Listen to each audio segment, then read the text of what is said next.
بسم اللہ الرحمن الرحیم۔ السلام علیکم ورحمۃ اللہ وبرکاتہ۔ حضرت علامہ مولانا محمد سعید احمد اسد رحمۃ اللہ تعالی علیہ کی کتاب تفسیر نور الامین سے لیا گیا اقتباس۔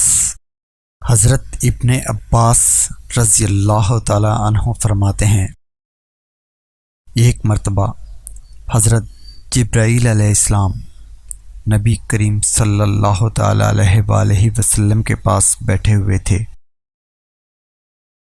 نبی کریم صلی اللہ تعالی علیہ وآلہ وسلم نے اپنے اوپر کی جانب سے دروازہ کھلنے کی آواز سنی۔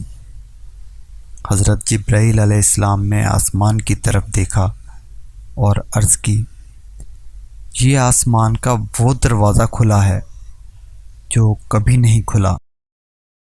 پھر اس دروازے سے ایک فرشتہ اترا، وہ نبی کریم صلی اللہ تعالی علیہ وآلہ وسلم کے پاس حاضر ہوا اور عرض کی، آپ کو دو ایسے نوروں کی بشارت ہو جو آپ سے پہلے کسی نبی کو عطا نہیں ہوئے، ایک فاتحۃ الکتاب اور دوسری سورہ بقرہ کی آخری آیتیں۔